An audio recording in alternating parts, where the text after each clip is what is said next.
pigada film ni yaw dariba artist Lightonjam Jayananda masamak social worker ni aduga general secretary IT and frontal NPP Manipur election bidan work option jari sigam tanda tholongi presai ko tabi dariba president winner election bidan dawa Sri L Surjakant Sharma legendary filmmaker, ladies and gentlemen. Legendary filmmaker L Surjakant Sharma election bidan work option jari asig tholongi president winner aduga guest of honor winner election bidan of the Yamnekai Kumnazaribi Pebam Sandhya Rani social worker. Nasigi chief guest president of the guest of honor election bikibagal winner GI Films production sigi maikai digini Langzeli Pachamba Kudol Potsing Dol Tamjanabagi volunteer election bureau aduga ahan bada chief guest la stoloma Kudol Tambigani sigi matang the president aduga guest of honor matang Kudol Tambigani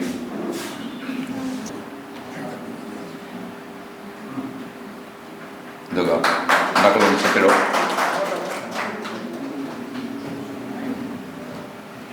Pebam Sandhya Rani social worker asigi guest of honor winner election biribi adungi mafamda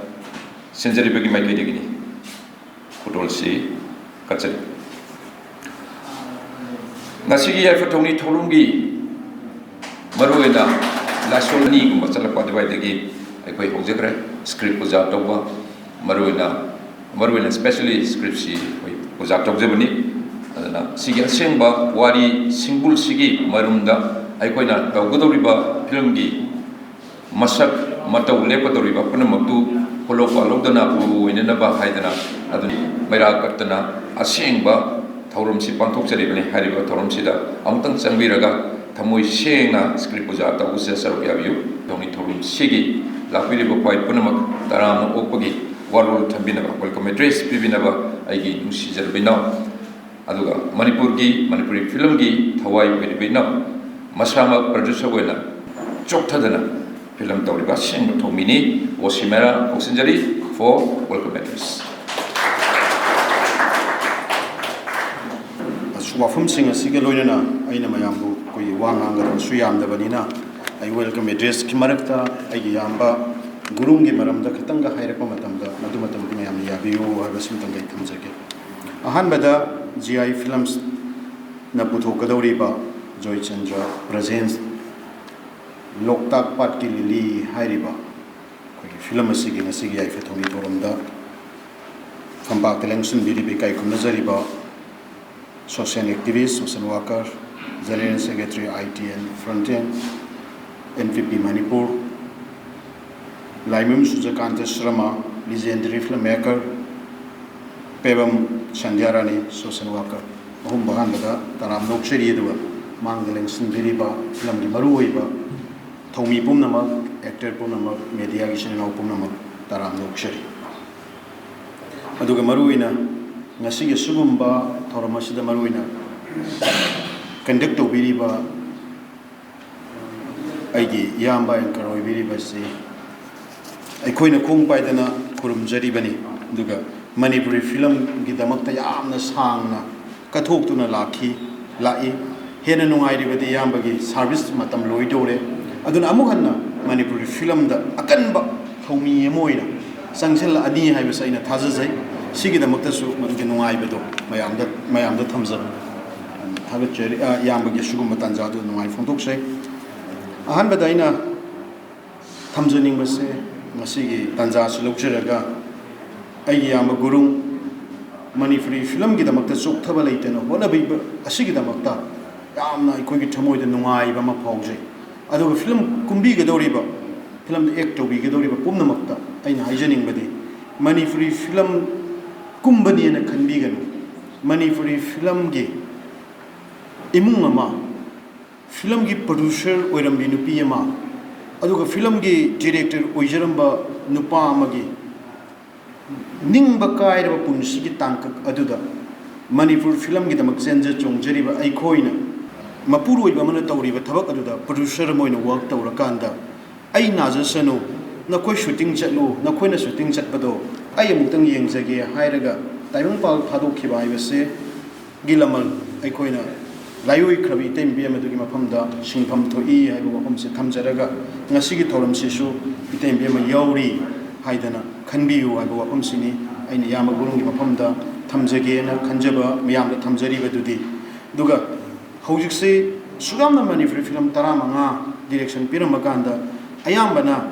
yamna gurung hoiga work tominarakpa khara hojikti ahan miron ga so haibirabani naha miron sing ahan singa na haibiraba matam aslida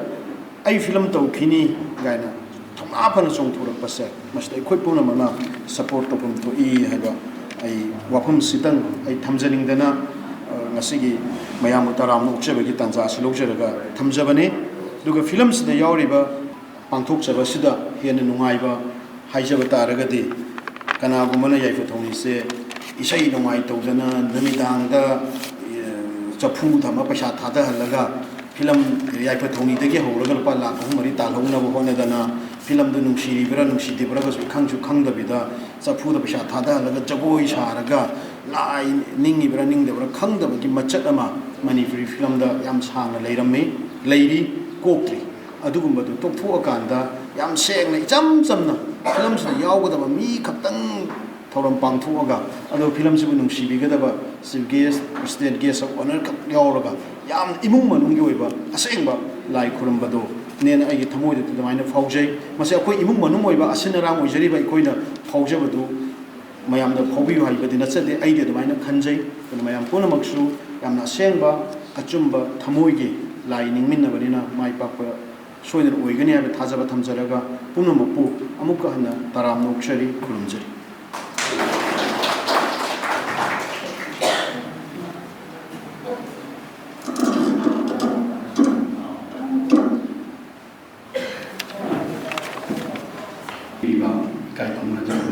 Lily hai film si sama pasui skill pa padan ai tetang na thamsi Loktakpatki Lily 1993 gi matam ni chinggi lamsingda kanglupi akan banlan yong kaya mai tharaki nupi angang kaya nungsi khangna hatokki asumna matai manau tangkul matai manau amakhat maki masa busu mainung da lamsi na hatokki thabagi matungda mahak saidang bam oina Loktak ta leiba magi ching dagi Loktak ta leiba matau bagi manakta saidang da matam khara leraki matam khara ler padagi maga lakminari bi magi loina bi tusu masawai sandre matam da magi saidang ru leiba matam da magi maruki manakta magi loina bi tu angang nupi ni phaibo olaga asona chahi kuntare kunipangi matungda nupi usa singdu mapung phare imphal da college da balaki marathana sagi nupi masa amati Loktakpat yo urabani magi maru atuna amana takulpa na siwoi jinglom da pura da sakhiba asunna kaila thabgi matungda sahi ke agi matungda Lily hai bi Loktakpat yo bi nupi sina nuksi sabanu pi nupa ka mana phongdo padi sumong ngam chataba Lily di aruba lena madan basana boina ga dai matam ni Lily buna tapak tabda mak de hokhen ga kanobuna Loktak leimana bapa buna kanota chingda ki degin three laktagi han boina ebam sandiarani asigi guest of honor we biribi kausinjage bele nangasi pangthokjari bethorom Loktakpatki Lily sigi em thoni thoroni sigu mari lenena wakom khara thamirama nabusari list of numidam salaga yingjare aduga loina su phajaba haidar loina su phajaba aduga ibung jina ꯇꯧꯕꯤꯔꯝꯕ ꯑꯗꯩ ꯏꯅꯝꯃꯅ ꯂꯩꯔꯤꯉꯩ ꯃꯇꯝꯗ ꯑꯗꯨꯛꯀꯤ ꯃꯇꯤꯛ ꯐꯤꯂꯝꯒꯤ ꯃꯔꯝꯗ ꯄꯥꯝꯖꯔꯝꯕ ꯑꯩ ꯂꯣꯏ ꯈꯪꯖꯍꯧꯋꯦ ꯑꯗꯨꯒ ꯁꯤꯗ ꯍꯧꯖꯤꯛꯇꯤ ꯏꯃꯨꯡꯁꯦ ꯑꯩꯈꯣꯏꯗ ꯂꯩꯔꯦ ꯕꯥꯃꯣꯟ ꯂꯩꯀꯥꯏꯗ ꯂꯩꯔꯤꯉꯩꯗꯁꯨ ꯑꯩꯈꯣꯏꯅ ꯌꯥꯝꯅ ꯅꯛꯁꯟꯅꯅ ꯇꯤꯟꯅꯖꯔꯝꯕ ꯍꯥꯏꯇꯥꯔꯦ ꯑꯗꯨꯅ ꯏꯕꯨꯡꯅ ꯑꯗꯨꯛꯀꯤ ꯃꯇꯤꯛ ꯋꯥꯅ ꯍꯣꯠꯅꯖꯔꯛꯄꯒꯤ ꯃꯍꯩꯁꯦ ꯉꯁꯤꯒꯤ ꯐꯤꯂꯝꯁꯤꯗ ꯑꯩꯈꯣꯏꯒꯤ ꯂꯣꯛꯇꯥꯛ ꯄꯥꯠꯀꯤ ꯂꯤꯂꯤ ꯍꯥꯏꯔꯤꯕ ꯐꯤꯂꯝ ꯑꯁꯤꯗ ꯑꯦꯛ ꯇꯧꯕꯤꯒꯗꯕ ꯑꯦꯛꯇꯤꯡ ꯍꯥꯏꯇꯥꯔꯦ ꯍꯦꯔꯣ ꯍꯦꯔꯣꯏꯟꯅꯤꯅ ꯑꯌꯥꯝꯕ ꯃꯦꯜ ꯑꯣꯏꯔꯛꯀꯗꯣꯏꯅꯦ ꯑꯗꯨꯒ ꯄꯨꯔꯛꯀꯗꯕ ꯐꯤꯂꯝꯁꯤꯒꯤ ꯐꯖꯍꯟꯗꯣꯏꯁꯦ ꯑꯦꯛꯇꯤꯡ ꯇꯧꯔꯤꯕ ꯃꯌꯥꯝꯁꯤꯅꯅꯦꯕ ꯊꯋꯥꯏ ꯍꯥꯞꯄꯤꯒꯗꯣꯏꯁꯦ ꯑꯗꯨꯗꯨꯅ ꯏꯕꯨꯡꯁꯤꯒꯤꯗꯃꯛꯇ ꯋꯥꯅ ꯍꯣꯠꯅꯖꯔꯛꯄꯒꯤ ꯃꯍꯩꯁꯦ ꯃꯇꯝ ꯃꯇꯝꯒꯤ ꯆꯥꯅꯕ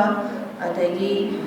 ꯊꯧना ꯄꯤꯖꯔꯤ ꯍꯥꯏꯇꯥꯔꯦ ꯑꯗꯨꯅ ꯃꯊꯪꯗꯁꯨ ꯍꯦꯟꯅ ꯍꯦꯟꯅ ꯑꯐꯕ ꯐꯤꯂꯝ ꯃꯌꯥꯝ ꯄꯨꯊꯣꯛꯄꯤꯔꯛꯑꯣ ꯑꯩꯈꯣꯏꯁꯨ ꯑꯩꯈꯣꯏꯅ ꯂꯩꯔꯤꯕ ꯃꯄꯨꯡ ꯐꯥꯍꯟꯕ ꯍꯥꯏꯕꯗꯣ ꯑꯣꯏꯃꯤꯟꯅꯔꯁꯦ ꯑꯗꯨꯒ ꯍꯦꯟꯅ ꯍꯦꯟꯅ ꯊꯧꯅꯥ ꯐꯕ ꯑꯐꯕ ꯐꯤꯂꯝ ꯄꯨꯊꯣꯛꯄꯤꯔꯛꯑꯣ ꯐꯤꯂꯝ ꯀꯌꯥ ꯑꯃ ꯑꯗꯨ ꯑꯁꯤ ꯍꯥꯏꯔꯒ ꯑꯩ ꯂꯣꯏꯁꯤꯟꯖꯔꯒꯦ ꯇꯧꯔꯨꯕꯗ ꯃꯥꯏ ꯄꯥꯛꯄꯁꯨ ꯑꯣꯏꯔꯁꯅꯨ ꯏꯕꯨꯡꯒꯤꯗꯃꯛꯇ ꯑꯩꯈꯣꯏ KH ꯀꯣꯂꯦꯁꯣꯔ ꯆꯤꯌꯔꯃꯦꯟ ꯁꯨꯔ꯭ꯌꯀꯥꯟꯇ ꯁꯔꯃ ꯑꯗꯨꯒꯨꯝꯕ ꯄ꯭ꯔꯁꯤꯗꯦꯟꯒꯤ ꯐꯝꯐꯝꯗ ꯂꯦꯡꯁꯤꯟꯕꯤꯔꯕ ꯏꯀꯥꯏ ꯈꯨꯝꯅꯕ ꯎꯠꯆꯔꯤ ꯂꯣꯏꯅ ꯒꯦꯁ ꯑꯣꯐ ꯑꯣꯅꯔꯒꯤ ꯐꯝꯐꯝꯗ ꯂꯦꯡꯁꯤꯟꯕꯤꯔꯤꯕꯤ ꯏꯆꯦ ꯍꯥꯏꯖꯕ ꯇꯥꯔꯦ ꯐꯤꯕꯝ ꯁꯟꯙ꯭ꯌꯥꯔꯥꯅꯤ ꯁꯣꯁꯤꯌꯦꯜ ꯋꯥꯔꯀꯔ ꯏꯀꯥꯏ ꯈꯨꯝꯅꯕ ꯎꯠꯆꯔꯤ ꯂꯣꯏꯅꯅ ꯃꯤꯌꯥꯝꯅ ꯊꯣꯏꯗꯣꯛ ꯍꯦꯟꯗꯣꯛꯅ ꯃꯁꯛ ꯈꯪꯕꯤꯔꯕ ꯁꯛꯅꯥꯏꯔꯕ ꯑꯩꯈꯣꯏꯕꯨ ꯆꯥꯝꯃꯔꯛ ꯇꯥꯛꯄꯤ ꯇꯝꯕꯤꯕ ꯌꯥꯕ ꯑꯍꯜ ꯂꯃꯟ ꯂꯣꯏꯅ ꯌꯥꯝꯅ ꯇꯦꯂꯦꯟ ꯂꯩꯔꯕ ꯑꯥꯔꯇꯤꯁꯁꯤꯡ ꯌꯦꯡꯁꯤꯟꯕꯤꯔꯤꯕ ꯈ꯭ꯋꯥꯏ ꯄꯨꯝꯅꯃꯛꯄꯨ ꯏꯀꯥꯏ ꯈꯨꯝꯅꯕ ꯎꯠꯆꯔꯤ ꯑꯃꯁꯨꯡ ꯉꯁꯤꯒꯤ ꯑꯁꯤꯒꯨꯝꯂꯕ ꯄ꯭ꯔꯣꯒ꯭ꯔꯥꯝ ꯑꯁꯤꯕꯨ ꯑꯩꯈꯣꯏꯒꯤ ꯃꯅꯤꯄꯨꯔ ꯃꯤꯌꯥꯝꯗ ꯑꯃꯁꯨꯡ ꯃꯌꯥꯝꯗ ꯎꯍꯟꯕꯤꯒꯗꯧꯔꯤꯕ ꯑꯗꯨꯒꯨꯝꯕ ꯄ꯭ꯔꯤꯟ ꯑꯃꯁꯨꯡ ꯑꯦꯂꯦꯛꯇ꯭ꯔꯣꯅꯤꯛ ꯃꯦꯗꯤꯌꯥꯕꯨꯁꯨ ꯑꯩꯅ ꯏꯀꯥꯏ ꯈꯨꯝꯅꯕ ꯎꯠꯆꯔꯤ ꯇꯁꯦꯡꯅ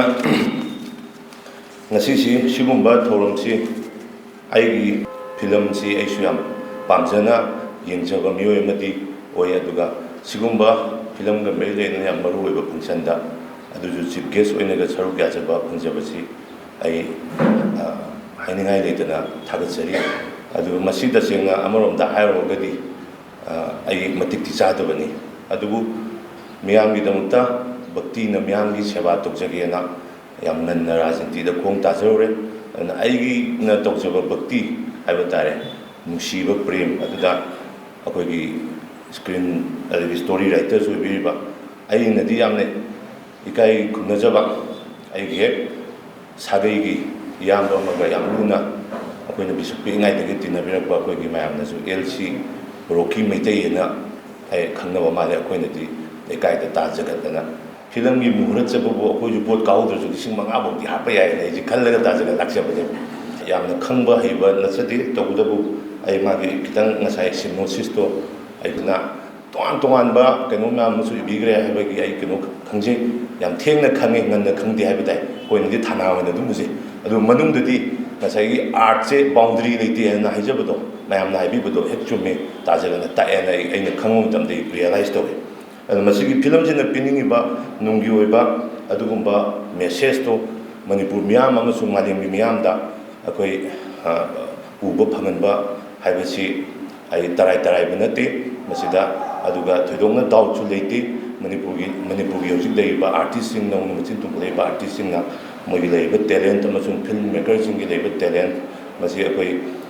ꯑꯉꯛꯄꯅꯤ ꯑꯗꯨꯅ ꯁꯣꯏꯗꯅ ꯑꯐꯕ ꯐꯤꯂꯝ ꯑꯃ ꯃꯤꯌꯥꯝꯅ ꯄꯥꯝꯅꯕ ꯐꯤꯂꯝ ꯑꯃ ꯑꯣꯏꯔꯛꯀꯅꯤ ꯍꯥꯏꯕꯒꯤ ꯊꯥꯖꯕꯗꯣ ꯊꯝꯖꯔꯤ ꯑꯃꯁꯨꯡ ꯑꯩꯒꯤ ꯃꯥꯏꯀꯩꯗꯒꯤ ꯕꯦꯁ ꯋꯤꯁ ꯄꯤꯖꯔꯤ Khairom, Ratan Mukhai, Surjit, Dayananda Premjit, Itoy, Jiteshwari and Bintoy. Sila mang nagtalapyo, please, nagtalapyo. Aduga makeup da Mali Yumnam, costume da Bisurjit, aduga Jawaharlal Ningombam Lago De in a Kanjabada, Lapira Listen Bureau, Jawaharlal Lago, Ure, so Lapiro, Jawaharlal Listen Bureau. Adagi cinematography Navi Kangla, Adagi Sanjit XL, DOP and editor, Aduga producer. Gurungna Otherwise, Gurungna Director Lexington Director. My say line up with the Torsi. So what's a lega? Sigurina Nasigi Yam Honda Bakando Masi Makom Zilayem, the Masi Jadi kaya ama aku ini hidup tu kita ngelapor boleh mas. Adun bapa yang seksual kan dalam film segi development lakane. Nanti di hanagi film cuma jadi. Ada yang juri kaya kau kaya apa Manipur. Screenplay is award film tu kok yang saya pilih. Manipur की मियाम जो लोग वहाँ ना रहे बताए अदु वो just aku की film bu pam jaba art bu pam jaba काम bu सुना Manipur film सीधे हिंगंदे भी याद है भी वाखन दा full effort तो जरकान दा film सी होगी हिंगने ना बा खर तो जरी बे सीने कोई Loktakpatki Lily masih atu matam दा masih कोई shooting तो रोने है भी पोक्ता जरे Loktakpatki Lily. Loktakpatki Lily. Hari ini film itu kari role lagi gitu. Film masida kena cingda mama pugi bahasa bendo. Tangkul nabi oi doinya agi role se. Hoi lana maram oiraga isingi jauh na maram oiraga aku agi prajami am se amna warure. Aduga aku film shooting su loina thaba ingang lo lepnarure ko lepnarure ba matungda amu hauzik hana gumna tangdu leitan amuk lakpagi mami ama lakpase si am nungai khoi film shooting su hana gumna hanjalae aduna pakpa or paktaba haibaduna shorogin udam moraga ai se Loktakpatki Lily haibasida Lily gi mabung amakhak ke role ama ina lawdore Film producer director na koi film je haudringi dege hona kayam wa ge haba mayam gi seva si kayam toge tu ne koi uzik is kurung